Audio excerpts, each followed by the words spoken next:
All right. So welcome everyone to our Thursday system design session.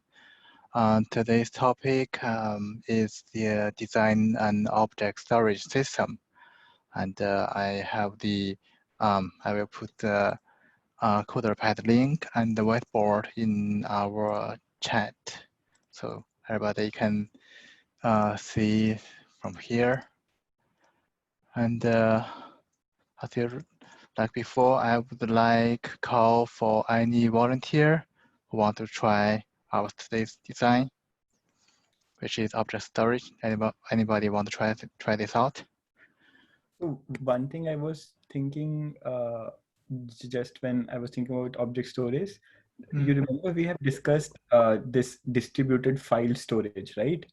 So I was just thinking, how would it be different? Because in file storage also we are storing objects, right?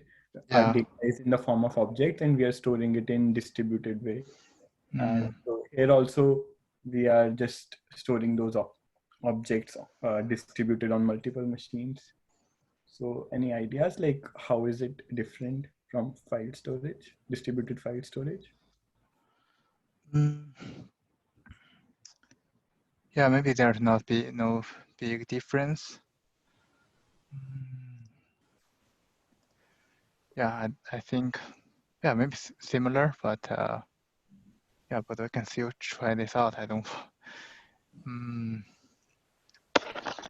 With the file storage, I think with the file storage, you store the whole file, right? You have the directory, the hierarchy, what in there.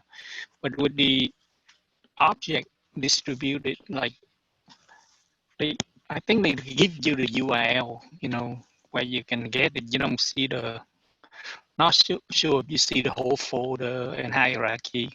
You only see what you have and, give you the URL to that file. Right. Okay. So yeah, I think we discussed. I remember that we discussed about the file system before. So yeah, but let's try this design the system again to see if there are anything that can be specific to this file system. Sorry, to this object storage that can be interesting. Yeah. Yeah, I can try or if someone else want to try, they can. And I think Asim would know like much more. Asim, do you have any ideas? How is it different from? So I was not there in that distributed file storage, so I didn't know what you guys have discussed.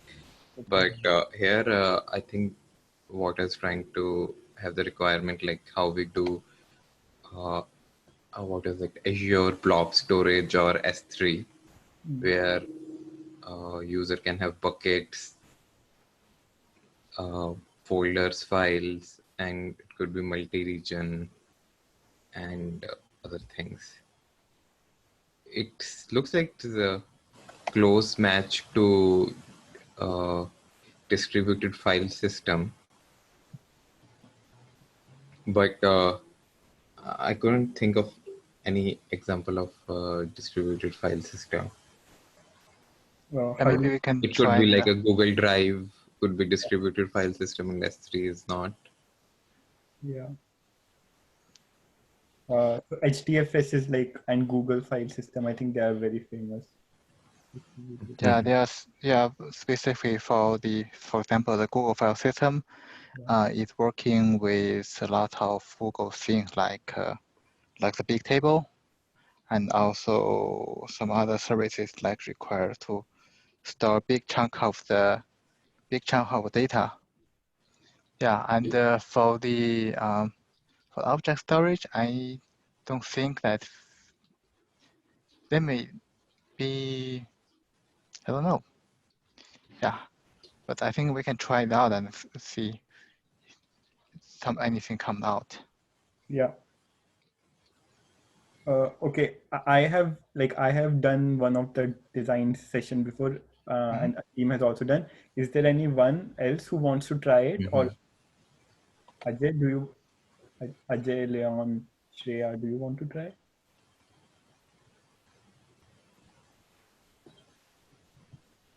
Yeah, maybe abstract you can try.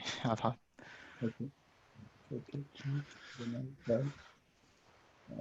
So I'll share my screen and my. Mm-hmm.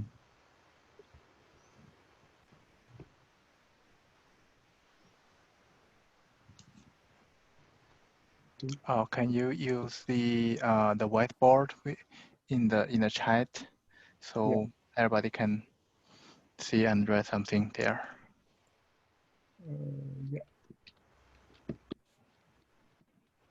So I have to. 1 second, sorry. Where is this? Stop sharing.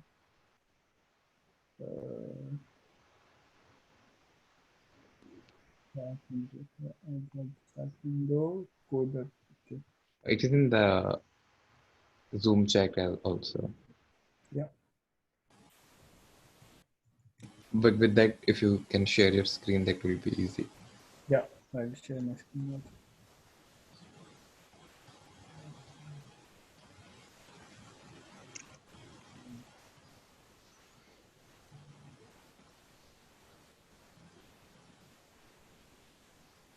Okay, I can see that. Okay. So we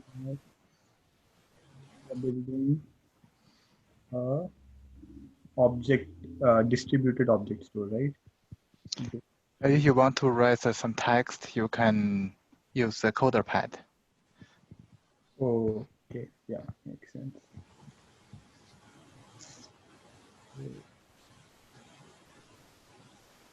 How would I go to the chat now here? Okay. Coder pad, yeah.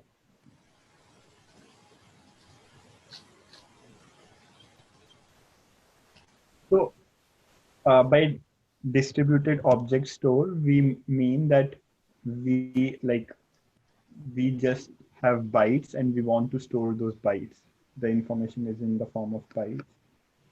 We don't have any other information, right? So design a distributed object storage system. Yeah, this is more like the object storage system, like more like a service. So by nature, it's distributed. Yeah, right. Okay. When we say object storage, it could be any object, right? It could be any object. Yeah. So that's what I'm saying, that for us, it's some bytes of data. We don't care what exactly is in those bytes. Mm-hmm. Okay. So, okay. So requirements. So we have discussed that we want to store objects, right? Uh, so those objects, can the size of those objects be larger than the size of the node of a single machine? Maybe like we can limit them. Yeah, that's really a good question. That some objects can be really big, some of them can be small. Yeah. So So they, what is the requirement? Can they be big or can they not be big? Like they can bigger be than the big. machine, huh? They can be big, right? Yeah. They can be No, but bigger. object stores have limits. Like even if Yeah. you talk about S3 or Azure, they have a limit of 10 terabytes or something per I object. think S3 is 5 TB something. Let me It see. There's is any not like limit. unlimited kind of thing. Okay. If it big, then it's the responsibility of the user to break it down, and then save chunk of them. But I think the store, have limit size. Okay. I think So that's more like the object storage job to internally split the thing into different machines. But to the customers, they should say that this object is a whole. yeah, I mean, I think even if the limit is 5 TB, still we might not store that entire 5 TB on one machine. Still, we will split it. No, that would be like a design So we should not be considering that in Should not be requirement. talking about design here. Yeah. Yeah, this is design detail. Yeah. And so S3, what they also provide like multi-part upload. So if the file is too big, you can't upload in one shot. So we need to think, do we provide multi-part upload? And otherwise, no, then the size limit should come down. Okay, I did not understand what is multi-part upload. So if Basically, you have your entire file is not uploaded together.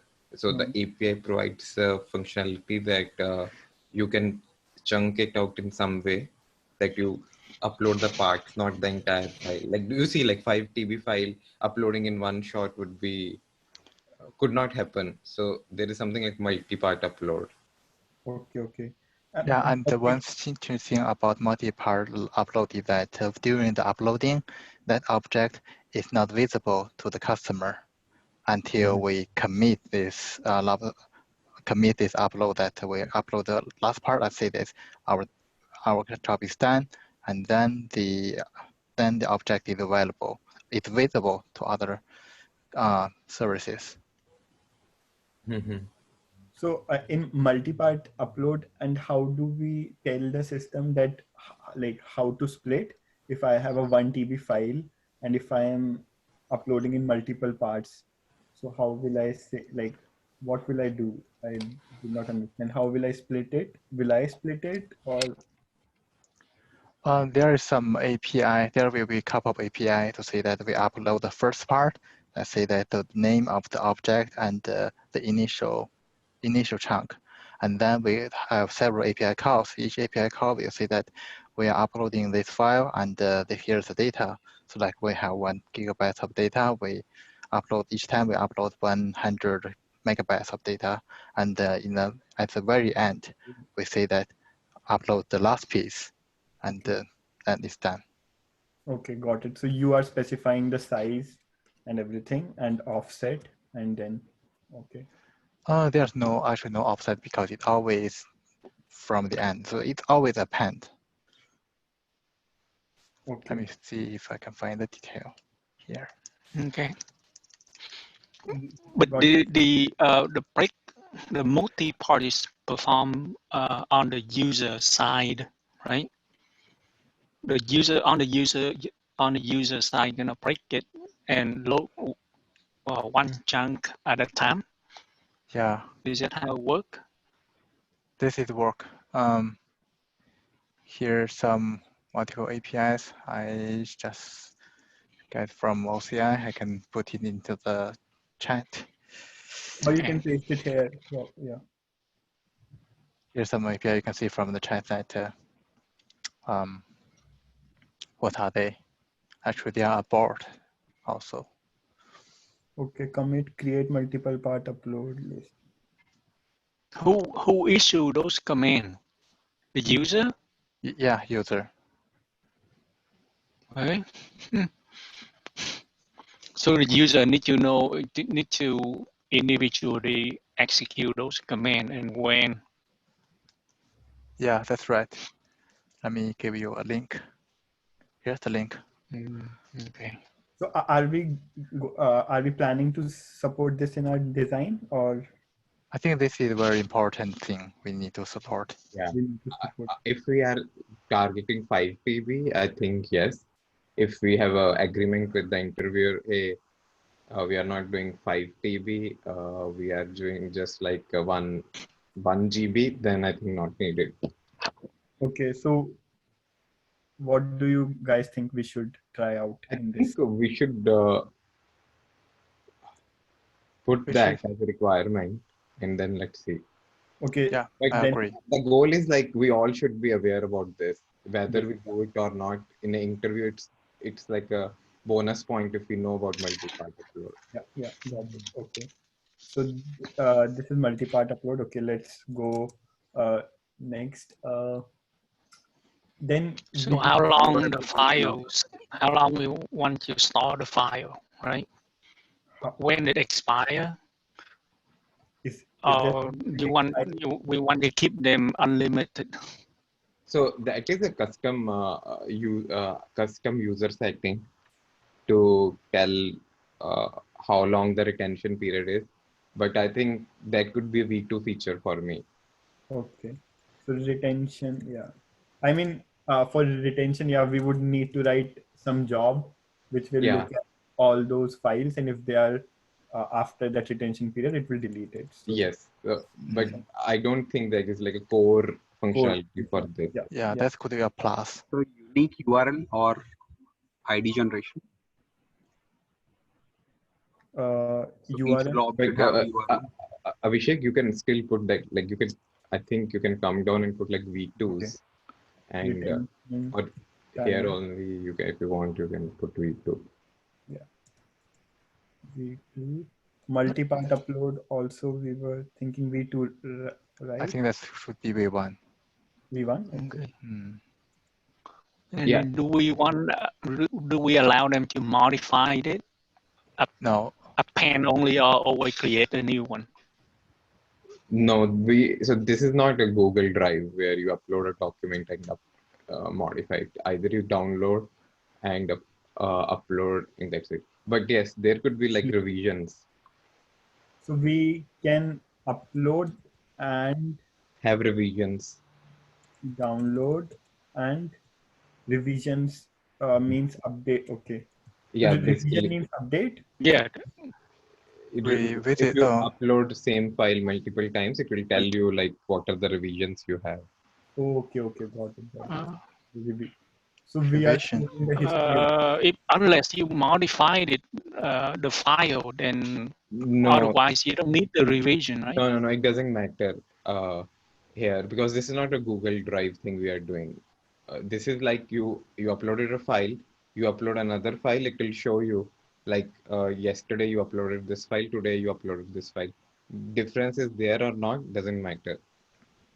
Oh, so what the revision there for?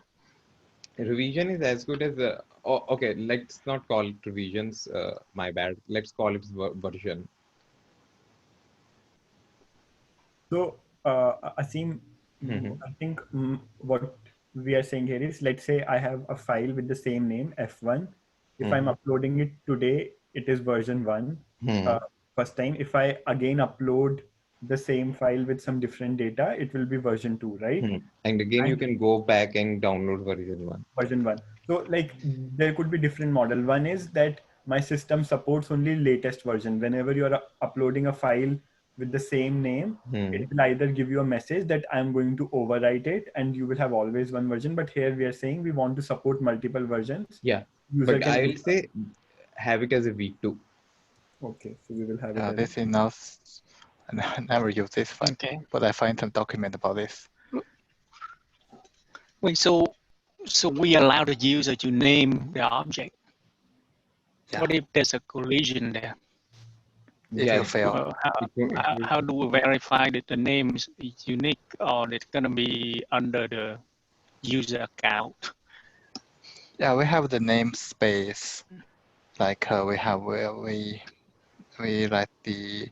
have our own account. We have our own namespace, and when we refer to the object, we use the namespace and bucket name, and then object name together. So it should always unique under our namespace. Okay. Okay. Another thing is, so we are building the system, and like how many replicas we want to store for durability. So generally, I have seen that we usually maintain 3 replicas, right? No, that is not the design part. That is not a requirement part. That would be a design part. Because user won't tell like I need 3 replicas. Oh, in object store, it's a requirement, right? Because you have geo replication, local replication provided at object store. Yeah, so that could be like that could be what they call it. So that could be availability zones, and then regional thing. But user never tell like I want 3 replicas. That would be like for durability, we would be doing ourselves.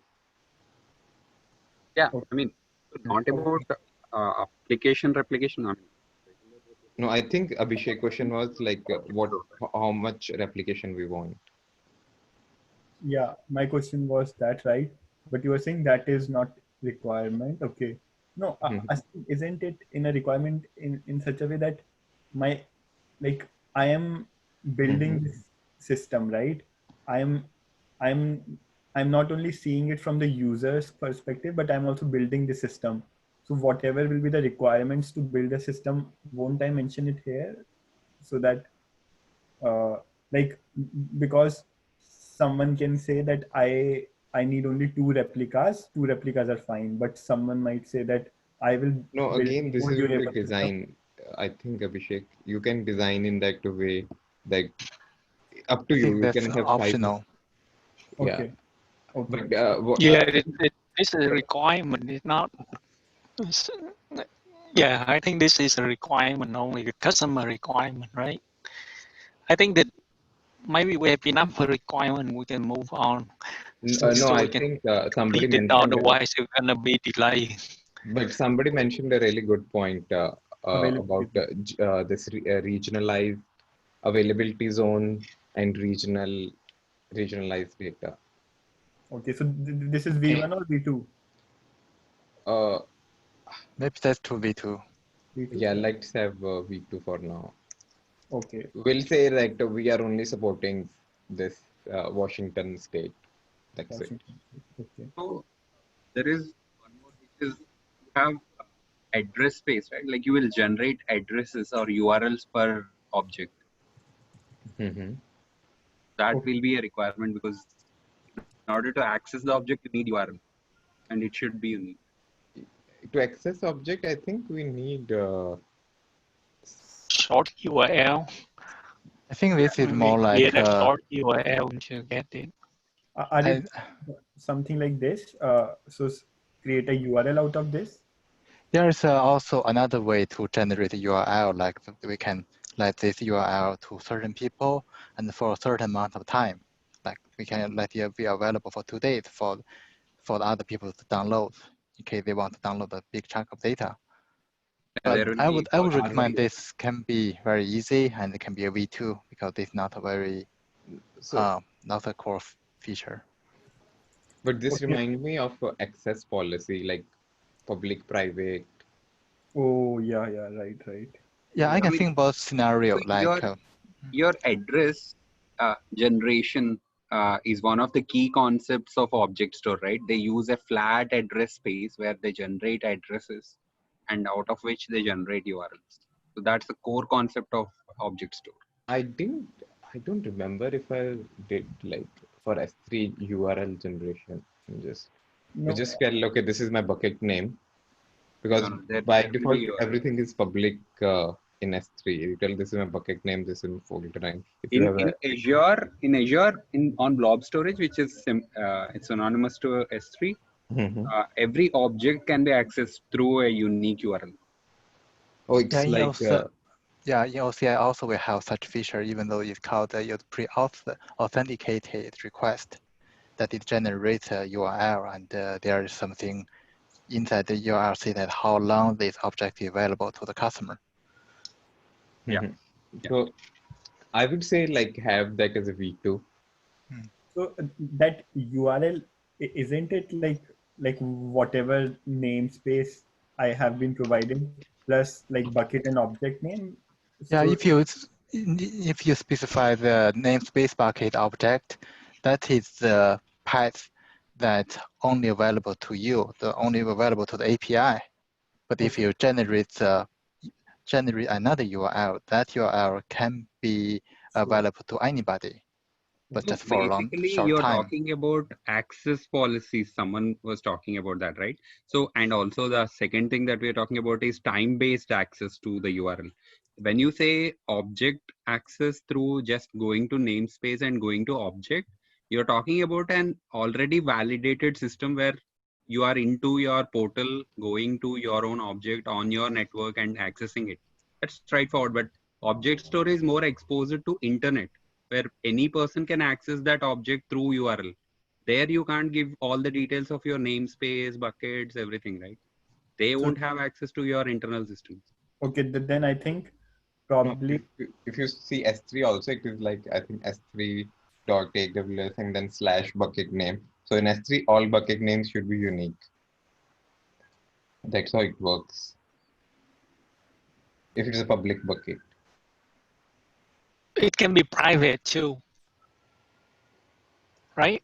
Yes, It that's what I'm depends on the getting. access policy, yeah. Then it But could be within that, what is that, VPC group, virtual private cloud. Okay. VPC But access, I yeah. would say like, let's have this access policies like V2. Let's have, we are only building for a particular organization, and that's it. Within the organization, everybody can use it. Okay, I'll okay. Yeah, I think someone thinks it's V1 and I like I am okay with anything V1 or V2. No, So we because can decide right on now, those. Yeah, we design V2 only when we have time. Yeah, so okay. So let's but do okay. would you able to design, Abhishek? You told like last time, if you have a lot of things, you Yeah, couldn't, you get yeah, confused. Yeah. yeah. Okay, so quickly, yeah, let's one last thing and then we have some metadata also, right? Okay, Or metadata tags, anything. metadata tags, right? Again, it's a V2. It's a Agree. Agree. Okay, so now going to non-functional requirements. Uh, we want our system to be highly Durable. available. We already have it. G, right? We already have that there. So one thing is Availability. Oh, that's different. Is that Availability. Highly available, highly durable, it should be infinitely scalable, right? infinitely scalable. We can make everybody happy, so I doubt that we can make the cap easily. SSL, Yeah. so? Yeah, and consistency. What will be the consist? I think okay. consistent. Oh, Eventual No, consistency. cannot. Yeah, it have to be eventually consistent. Yeah. So it will be eventually consistent. Okay, then it's nice. Okay, so this is the requirement. Okay, then let's quickly. Oh, I have one more thing that you may need to worry about. So there's a lot of space. I say that we need at least the total available space at least 1 petabyte. The data sets 1 petabyte for one user or what? I didn't. for all the users. Let's see. What? I did not get this point. Can you repeat? Yeah, I would try to say that we need a lot of space, really a lot of space, and our disk may have a chance that every day 0.1% of chance that the one disk may die. Okay, okay.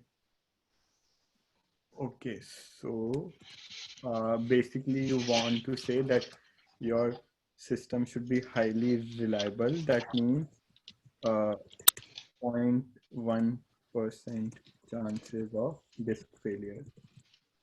Yeah, one disk every day may have 0.1% chance to fail. So every day, if you have a cluster of the disks, we may need to swap the disk every day. Yeah, yeah, okay. Okay, cool. So we are still here. Before APIs, we want to do some data calculation. So, so how many users are we targeting?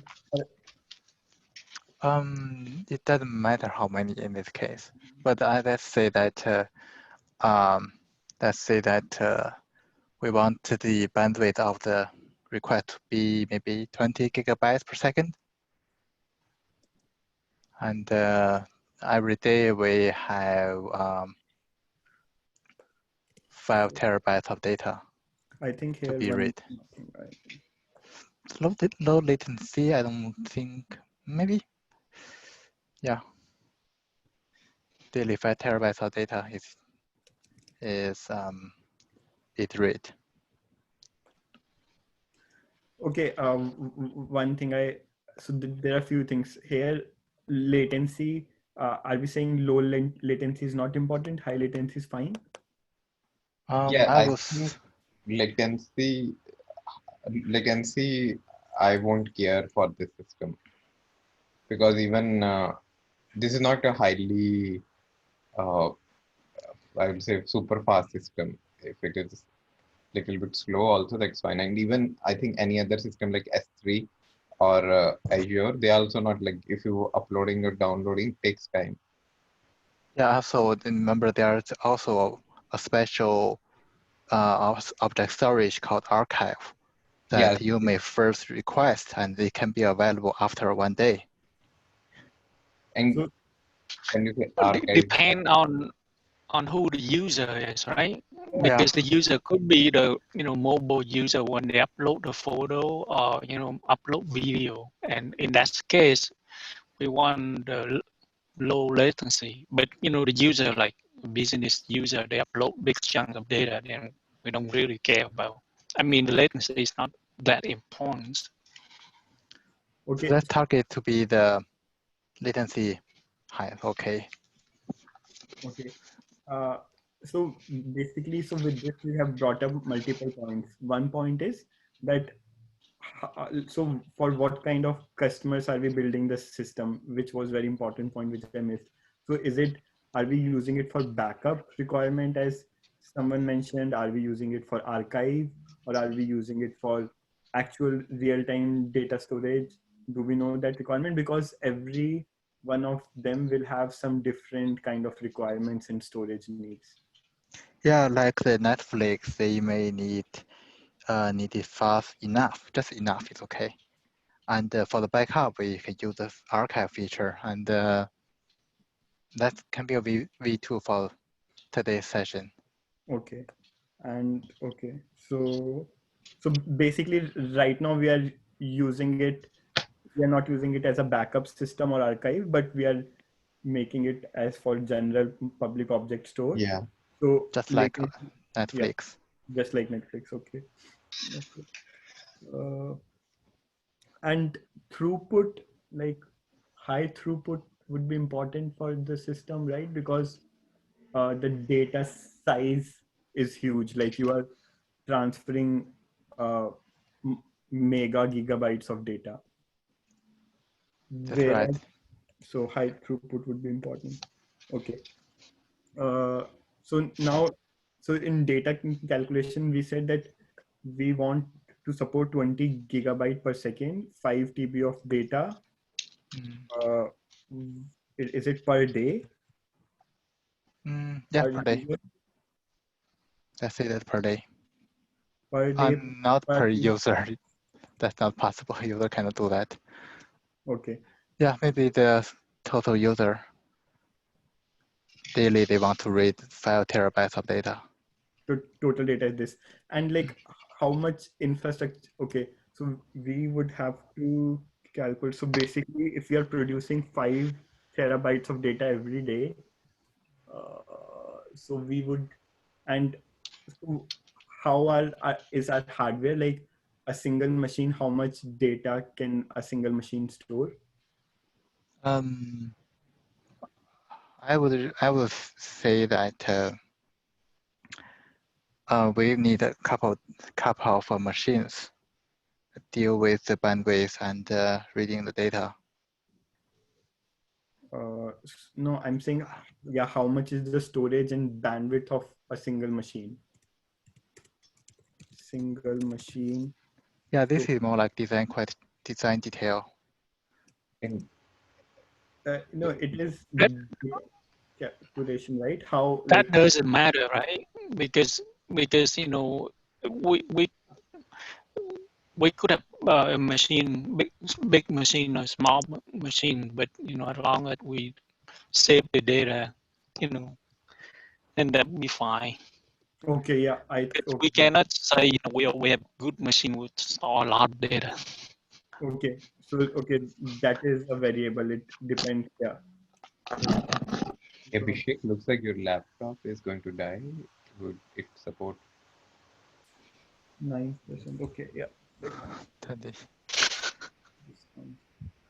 23 I'll be minutes. putting it on charger. Yeah, don't worry about it. Okay. Yeah. So I mean, here generally in data calculation, we calculate how many machines we need, right? And like based on the data storage, how many machines we would need. But here we are saying because data is growing, so probably we have that enough set of machines to scale, and we will use the machines as we go. If more data comes in, we will utilize more machines. Is that correct? Yeah, and the data calculation, I will put like the total amount of data we are storing can be 1 petabytes. Let's say this level. Overall data is only 1 petabyte. I thought it would be much more. No? Yeah, we can put more. I just find some random thing here. Okay. Not the maximum data, it's current data volumes, data sets. Current data size is 1 petabyte. Okay. So I'm trying to say that we are storing a lot of data, and the one machine obviously is not enough. Yeah. Okay, and so let's quickly make the APIs for V1. So we want to store object. So there would be an API to store. So commit data, and we will send it by data. It will return bool whether we were able to transfer the data or not. I think you need to put the name in your function. Basically, you have to give a path. Blob path. And yeah, this could either contain namespace and everything, or we could ask it separately. I think just everything. Just that Everything. blob path can be the combination of the namespace and bucket and object. Yeah. Makes it easy. We will read the data. So read data string blob path, right? And we may need to probably need to offset. Let me think. Let me check. Okay. Do we allow them to search for file?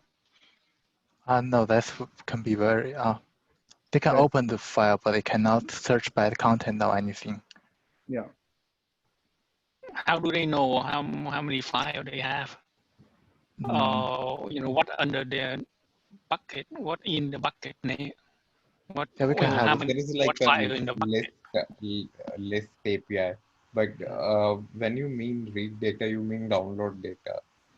Okay, it's called download data. Okay.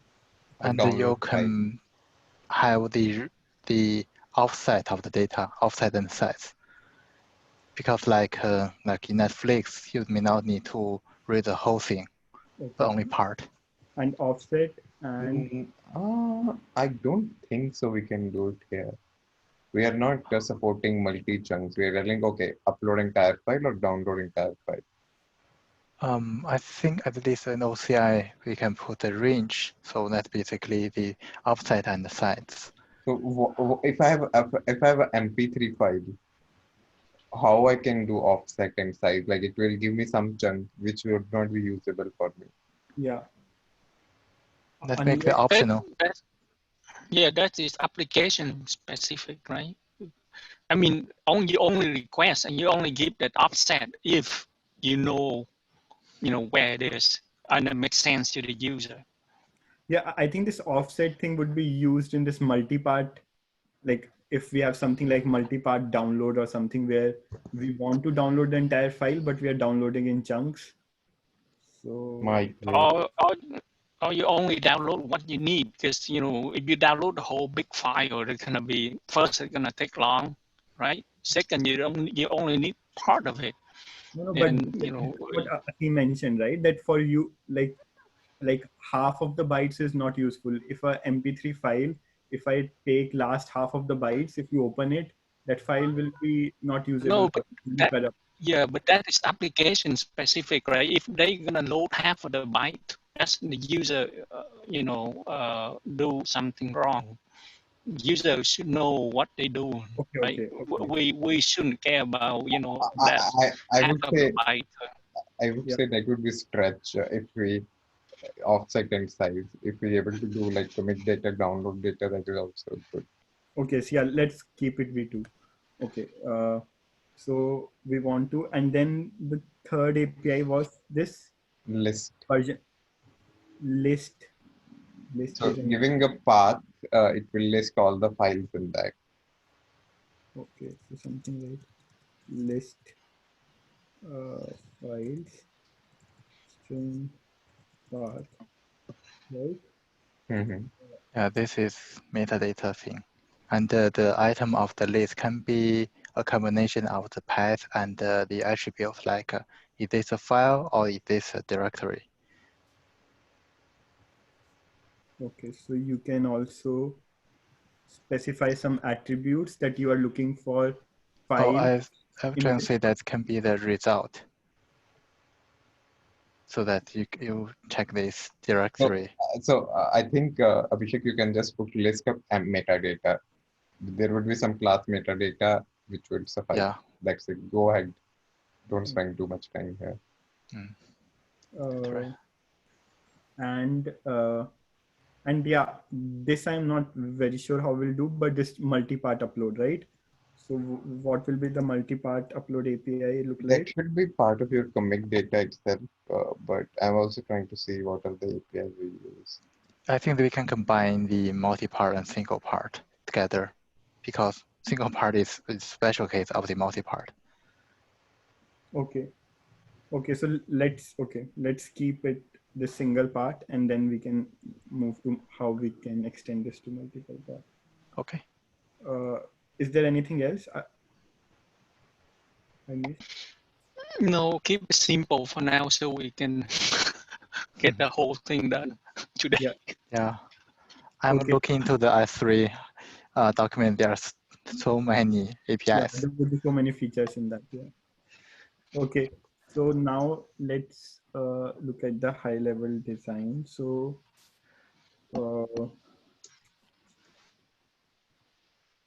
basically a user will request some request API. We will have a load balancer. We will have load balancer. We will have our set of machines which are storing data. So our data would be partitioned in these nodes, and we will also be creating replicas of these nodes.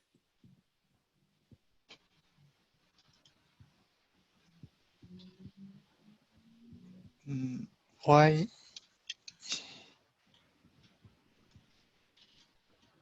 Let me first do the entire thing, and then probably I'm also just thinking, but yeah. So then in that case, just Abhishek, you can just draw high level things. Okay, this would be this would be this. Then we can break into how replication and other things will work. Okay, so now I have made it. So yeah, but yeah, probably I should not have then made replica, but okay. So the data will go in these partitions, and there will be some logic application servers that will be deciding the logic on what partition the data should go to, how the data should be splitted between different partitions.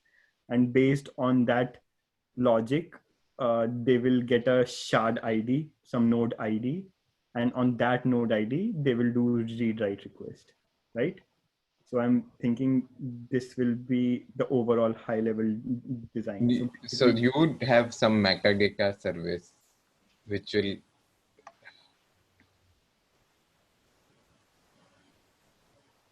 What will be the?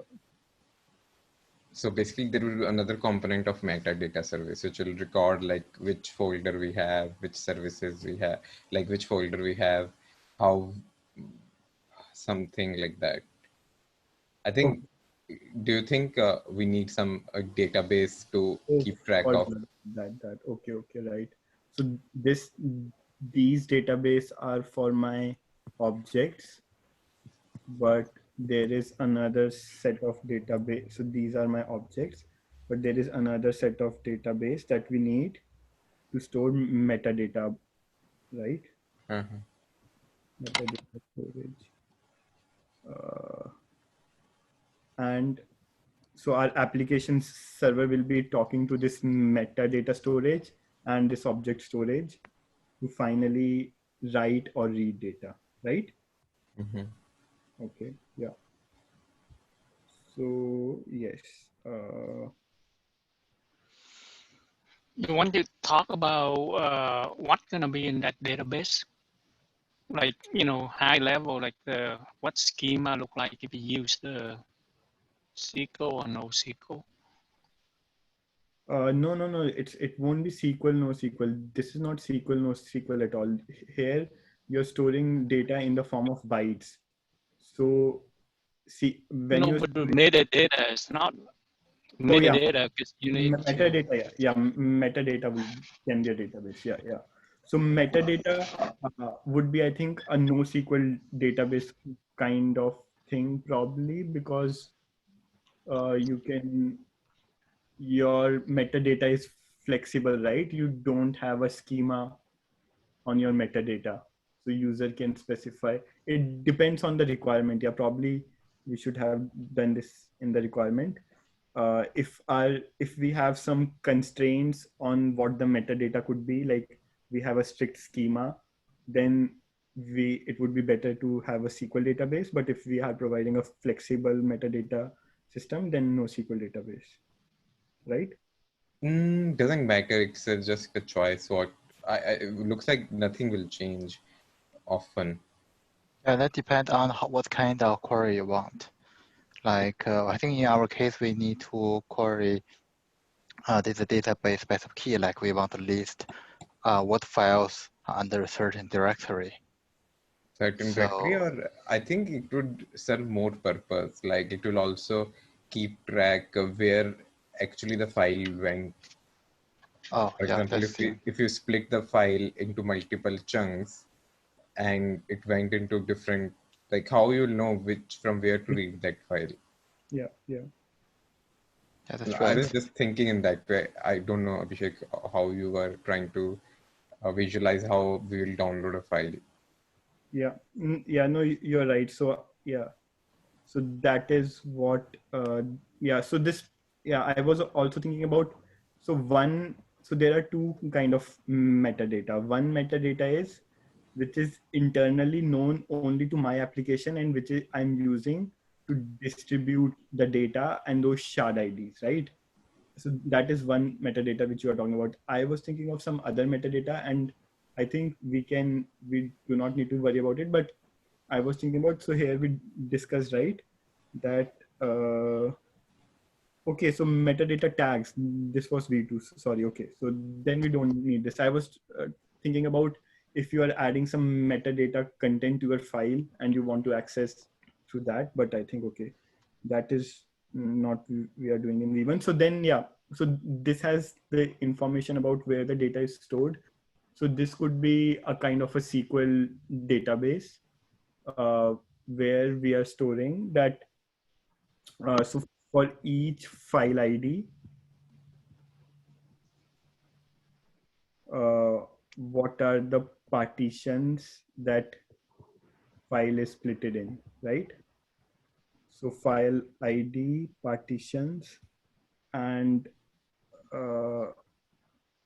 we need to store the offset, like till how many offset and how many bytes are there in this partition. So actually it will be just partition. So my data will like this. You can That's use the CoderPad tool if you have a lot of text. okay. So metadata storage. So this will have, it will look something like this: file ID, uh, then file ID, offset, total bytes and partition shard ID, probably we can say shard ID. Why we have the offset here? So we have offset so that we know, like, in this particular shard ID, from what offset we have the data. So Oh, let's the key here is the shard ID and the file ID. So maybe we can try to find this way, because if you want to find if you want to get the content of a file, how we can know that which node we are going to? Yeah. So yeah, let's do that. So let's say I have a file1 of 1 TB, and I have distributed in I have distributed it in 4 shards, uh, and I have distributed 250 GB of data, right? So probably I was thinking a design like this. So it will be F1, F1, F1. Here I will say the offset is 0, and total bytes are, so total byte 250 GB 2 bytes, and then shard ID is ID1. So then here my offset is 250 GB, whatever is the byte equivalent. 500. Oh, sorry, still 250. Yeah, and again the data is 250 GB, and then the data is shard ID is ID2. So something like this. Then, okay, if you download everything, that means that you need to find all those pieces and construct them together. Yeah, exactly. Yeah, that's what we are doing, right? We are partitioning a file into smaller chunks, and we are distributing across multiple nodes. And this is how we can get the data, right? So if we are looking to get file F1, I will pull this table. I will do this, my application server will do this calculation, which ID it need to go to, and then it will return the data. Okay, go ahead. And yeah, so basically this metadata storage would be like this. This is kind of a configuration file which could be kept in like this highly distributed zookeeper or somewhere where we have this information, and we can pull up this information. And yeah, and then we will distribute the data and store in the files, and we will also replicate it. So now here we have not covered replicas. Okay, so Yeah, I think the replica can be a tricky part here, because so let's say that this is the cluster of it's a cluster, and each node have several disks. So every day there could be some disk fail. So we will need to take it out and get a new one, so that we will tell the system that some of the replication are not viable because of the disk failure. So yeah, I think that how we can solve this problem. Yeah, right. So this is one problem with this design, that if I have only this part of data is only in ID1, and if the shard ID is down, then I can no longer access this data. So then I think okay. One thing I can say is, so this ID1 represents a logical unit of data. So here, what I mean is that, how will I create this marker? Okay. So this logical unit represents my ID1, right? Okay. And now, like, I think, so there will be some additional processing over here, which will do the distribution and like replication and everything, which will say in this ID1 now get data from any of these nodes. So it will also take care of load balancing, that if one of the node has a lot of requests, it will send it to another one. It will also take care that if one of the node is down, it will send it to other requests. So that is one part which will be handled by this piece. Okay. So it seems that there is a virtual, actually the group of node. Yeah. And in this group, all the nodes have the same replication. Same replica, yeah, exactly. Okay. These are replicas. So this. So What else? just one input over there. What I heard from one of the box employees is they use something called Bloom filter, wherein it has the compact version of which nodes contain what.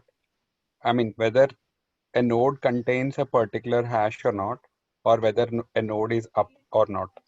So that reduces that footprint of whatever failure scenarios that you're talking about using probabilistic data structure.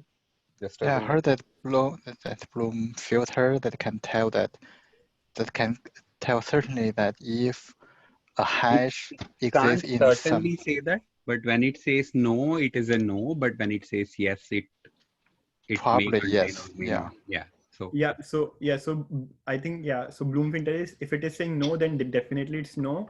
If it is yes, then it can be yes or no, right? Hmm.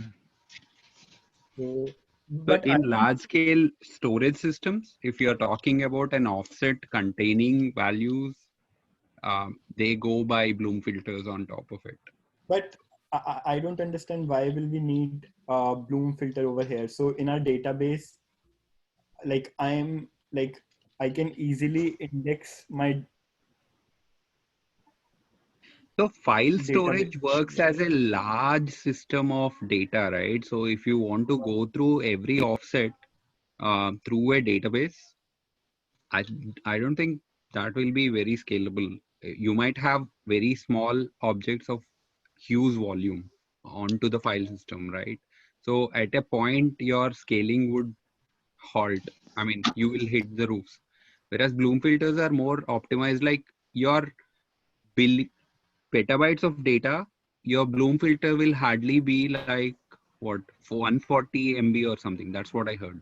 So the offset value detection will happen using Bloom filter, and then they go to that spot and check for the data. Hmm. Okay, so probably yeah, I I don't. think the Bloom filter is more like an optimization for. Yeah. Let's Okay. continue the original design. Yeah, so in the original design, But, like this is my high level design. Now I want to but ask you. what if Abhishek, like why we are doing sharding and offset? Can I store one entire file on one disk? I think then you may have the problem So of how to allocate. This become like the fragment problem. segment problem, because no, but okay, but here uh, it depends. Can we add more data to the same file, or we cannot add more data to the same file, right? So yeah, but what will happen is uh, how fragment problem will happen here is, let's say I have a machine of 1 TB, right? And let's say my files are of all my files are of 750 GB. Let's take this example, right? So now I am not able to use this 250 GB of data because I'm always storing this entire 750 GB of data on one machine. So I have created these fragments. So just What we're out talking of curiosity, how much big disk size can go? Can it go like 100 TB? I think the biggest one so far at least 10 terabytes of disk. Okay. And here also we would be talking about the SSDs. SSD is too expensive. Yeah. So Yeah. we are not rich. Yeah, and it depends if the customer is ready to pay for that kind of storage. If he wants fast read and write, and if he is okay to pay that price, then we can, like, we would have a like set of machines. So we will have some machines which have SSD, some machines which have normal hard disk. For a user which is ready to pay more, we can allocate the machines which have SSD. I'm thinking that SSD makes sense if the SSD itself is close to the machine. So because object storage means that user is accessing data from one place to another place. So that in this case, like the SSD is fast, but bandwidth is pretty slow. So SSD may not be a good choice in object storage scenario. Okay, whatever. My question was like how big it can go. How big they can go? I think you mentioned 10 TB. Yeah, 10 terabytes. But if we have only one disk for a single machine, I think that's also a waste because most of the operation is I/O intensive. So we can let one single machine have a relatively not very powerful CPU, but can attach multiple disks. You mean like RAID, redundant array of independent disks, like then they will work as a one disk? Because the disk may fail, so I would like to treat them separately. Like a network mount disk. And then also, how do you handle redundancy? Because with redundancy, you need to have extra space to save a copy of data, right? We already have the replication, so we don't worry about the redundancy in a single node. Oh, you already have replication? Yeah, we have two machines have the same data, so in a single machine, we don't have to worry about do we have but we still need to, if let's say, okay, so if one machine down, the other one can. Yeah, it's more likely the disk is down than the CPU or other component because disk is read and write frequently. So we have very high load to the thing.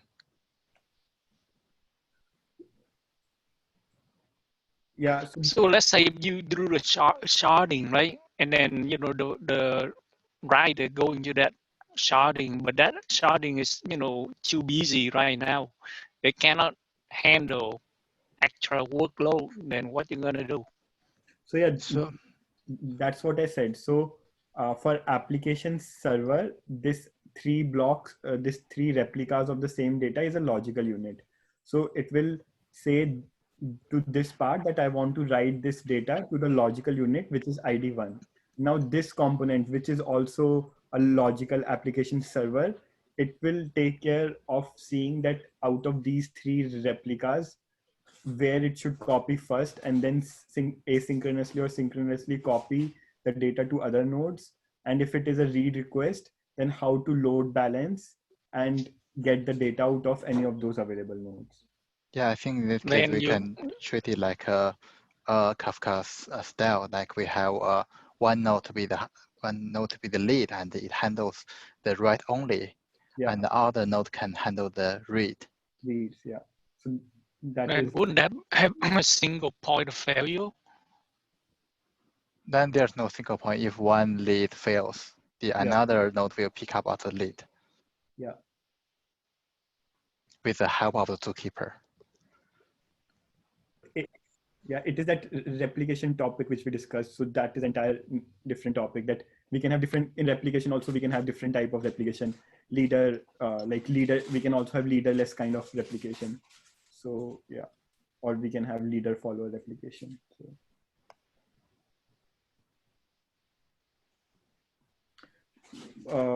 So the things that we can still discuss is this applications server. I think this application server will have a very lightweight logic of like creating a hash based on the file ID, and that hash could be like MD5 or more hash.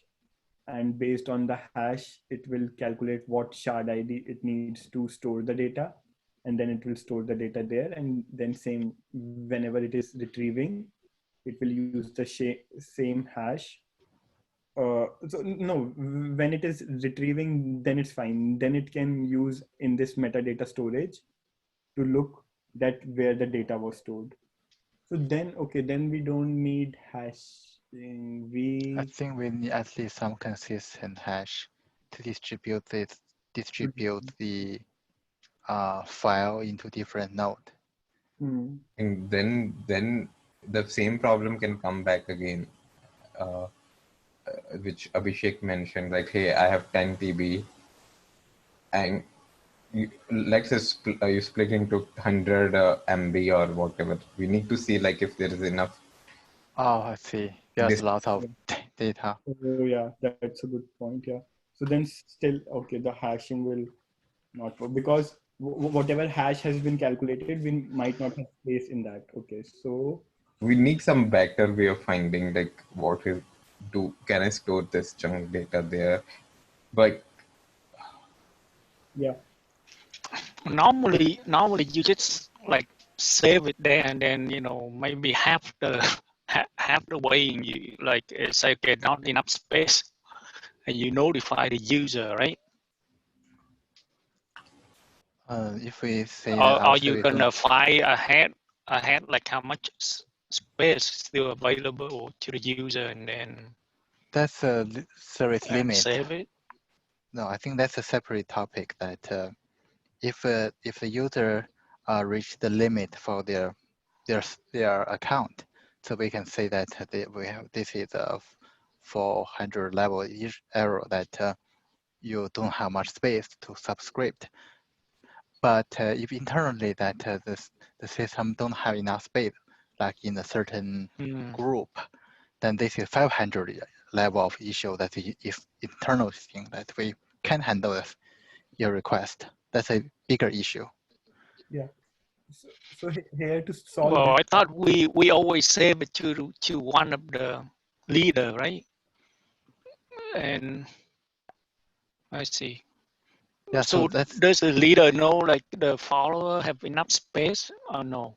they should have the same replication, so they should use the same amount of space. So the data of the node group will always be the same. Okay. Yeah, initially I thought someone say treat that as Kafka, so just like That's a queue. that's only for the node group. But as you mentioned that the data may not be distributed evenly, so we probably need to put everything all the files in the same space, and we can share that easily. So we can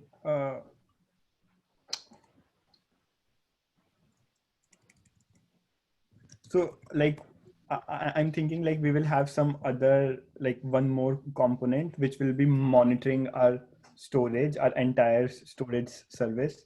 So this is our storage service, right? It will be monitoring it. Monitoring, I'm not talking about that monitoring to view the health, but like it will be looking at each of these machines and it will be seeing how much is the available space in each of those nodes.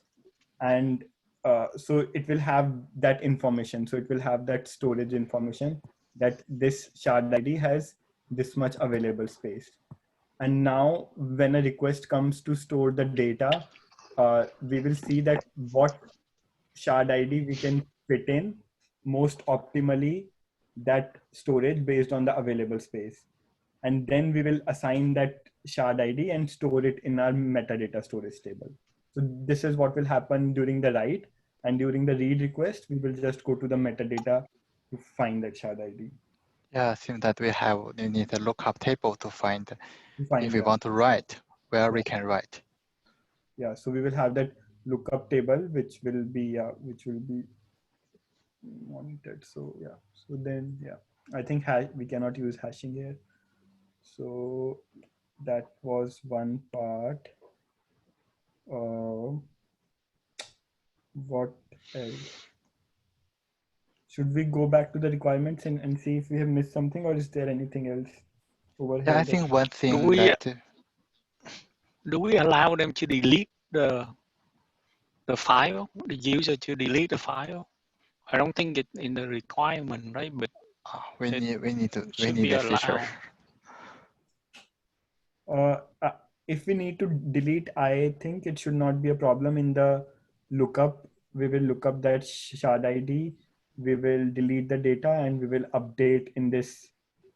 Yeah, and we don't need to update it. The monitoring system, it will keep on running periodically, and it will see that that machine has now more storage, so it will update it over here. So Yeah, we can have the special If mark we to the metadata, say that this file is not available, and like some garbage collector yeah, to do the cleanup work. yeah, yeah, then we need to think about the defragmentation too, right? So that we can have space available to store new file. yeah, yeah. That That can yeah, happen. that can be solved by have the put the object into different chunks, the same size chunks, so that we can put it in the different node groups.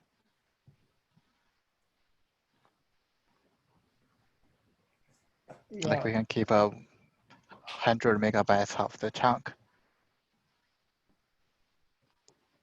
Okay.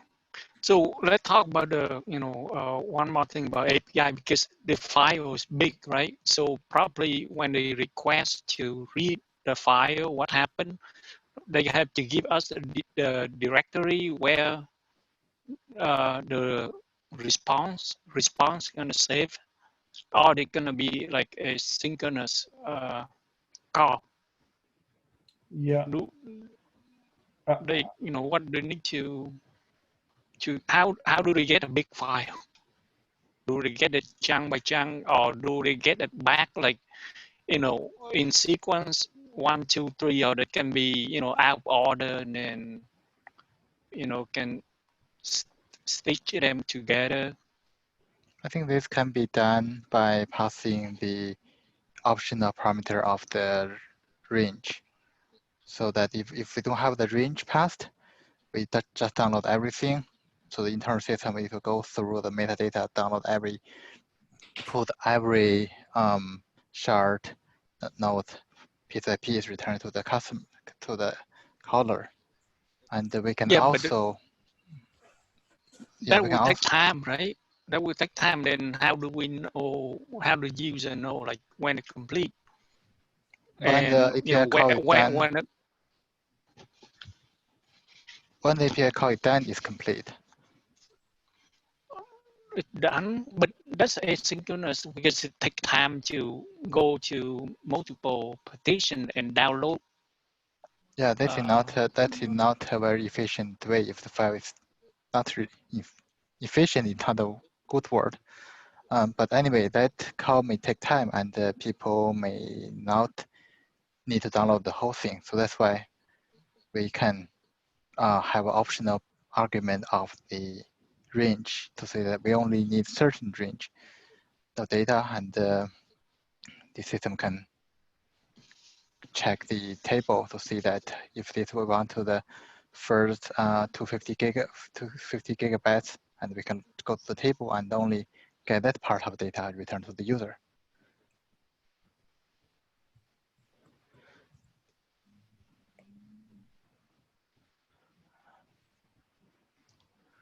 So what do you guys think?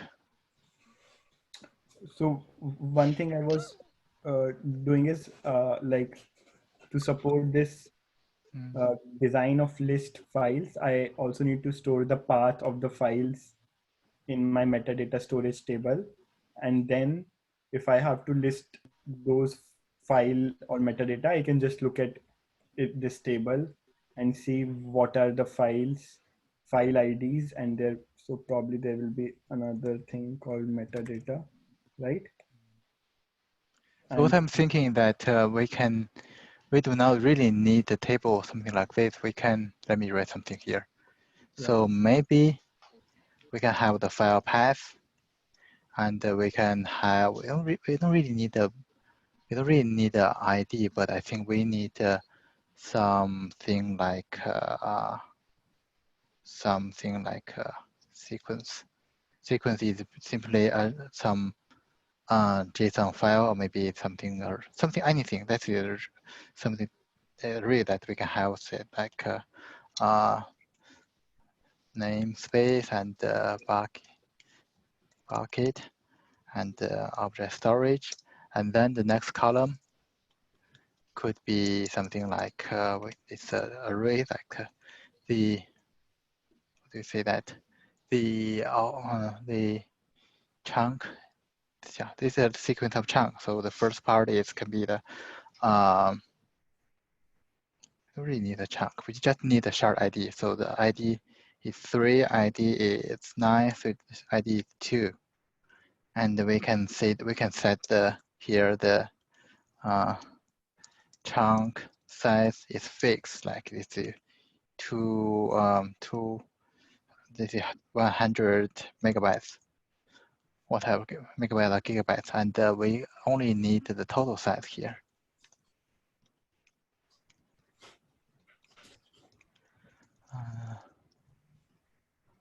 And the total size here we have 3 chunks, so maybe something like this. So we have 201 megabytes, so you totally need three chunks. So the first chunk is that shard ID 3, and next one is 9, and the last piece of 1 megabyte is stored at 2. Because this object storage objects are immutable, so we don't need to update the sequence. This is my proposal. So one problem is if you are searching for this API, right? List of files, right? Then it would be like indexing would be hard in this kind of structure because you are specifying path, which is namespace bucket. Oh, then we can change that the name and parent, a pair. Yeah. So that's why I separated those two things together, file path and yeah. So yeah, something like this.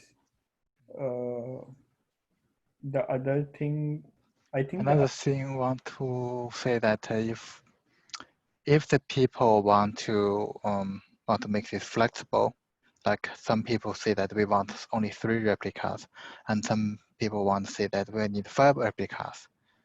So the design of having 3 replications as a group may have the problem, because in each group, data can be from different people. So some part of data needs more than 3 replicas. So that could be a issue with the design. Yeah. And in this case, I think, actually, I don't know what the best answer. We can distribute the node evenly across the whole cluster. But then there is another problem that for each sequence, like in here, we may store the same replication in node 3 and node 1 and node 7 maybe.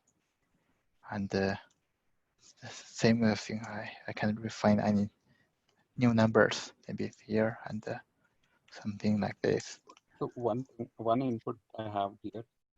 Yeah, this structure of the file storage related details, that concern should be separated from listing files. So ideally listing files is at a container level or at a bucket level, right? Which means that is at an abstract level that you are saying you have list of objects in this bucket, but that will not be querying your underlying storage structure where you're saving your offsets or file sizes. Ideally, it should be separated because that's an aggregated information that you're querying. So you cannot combine both into one database structure. Yeah. Okay, so you have the file ID and have a separate table that tell us the structure of the file system. Basically, if you see OpenStack or those documentations, what I'm observing is they have at bucket level, they have certain servers which save metadata. Mhm. And at a namespace level, they have servers that save some metadata. Whereas actual blob storage and its storage is maintained separately in separate servers. So there are layers of it where you are having those aggregations stored. So it is never a single layer from which you are getting a response from. Okay, can you put your thing in the coder pad? What it look like? So I can. Yeah, you I can. actually have experience on. Give me a second. I have an experience on Azure in which we have containers and accounts. Okay, so accounts are having containers under it. Containers are synonymous to what you have as buckets. Okay. Okay, and buckets have objects, Mhm. and each object can have multiple chunks of it, right? So at account level, you will have one server which will have its metadata, which means it can list all the containers that it contains. So it will always keep a SQL-like database or something which will give you that information. Whereas Okay. at the container level, which is at a bucket level, you'll have a summary of information. Whenever an object adds or deletes, that maintains its metadata. And these two will never know where this object is. They will only know that this contains a container and this contains a file. That is all the information that they store there. Whereas Okay. at the object level, which means the core object has chunks, that is saved at the storage level and where the chunks are getting saved, how to retrieve that and all. So there will be 3 layers that you need to maintain or multiple layers you need to maintain to store. We can't Okay. Yeah. summarize because you can't retrieve it so fastly, right? You're not doing analytics over here. You're serving the requests. So Something like this. isn't it similar to what I have said that like for you the shard ID is a logical unit, and now that underlying storage actually knows that where to store data and what are the exact machines where it will be storing, that is abstracted out from you. It will take care of like load balancing and doing all the stuff, but for you Okay. this is the unit that you are just referring. If you want to refer to that data, you are just referring it with this shard ID, and this shard ID is not exactly where exactly your object is stored. Okay. Yeah, ideally, but yeah, that level of abstraction is required. So you won't combine things together. Yeah. That makes sense. Actually, we have only 3 minutes left. You guys want to continue talking in the next time about this? Or we can choose something different topic. Yeah, I mean, in this 3 minutes, we can discuss what are the things pending, and then probably we can decide we want to continue or not. So, yeah, like, what are your suggestions? I think like we have covered most of the things. Yeah, my concern is that the replications, like some people need 3, some people need 5, Yeah. and how we can distribute them into those nodes. Okay, yeah, that is your replication part. We have also, we can look quickly review this. So durability is part of replication. Availability, availability would be how we are. I think availability is also covered by replication, right? Mm. So if we have replications, infinitely scalable is So how basically, these kind of systems also have something like a rate limiter on top of it. So if somebody try to bombard, they'll say too many requests. So all the availability will be there, but if somebody try to misuse, then we'll also block it. Yeah, that can be some gateway thing like authentication and limiting and maybe building other things. Yeah. I'm just, yeah. Yeah, that's right.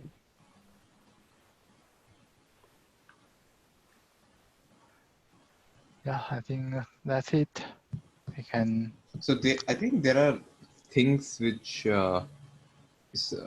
we didn't discuss a lot about how multi-part will work. And, Okay. Yeah, multi-part. Yeah. and how is it something like when we are uploading chunks or multi-part, would we cache them first or what we would be doing? I think we could take that for the next week. Yeah. Okay. Yeah. Let's save this link so that. Oh, I will put this is already in Discord, and we can use the same link next time. Yeah. Okay. Awesome. Yeah, let's discuss the same thing next time about some pending issues. Okay. And I will see you guys next time, Thursday, 5 p.m. Pacific time. Awesome. Thank you. Thank you, guys. Thank you. Bye.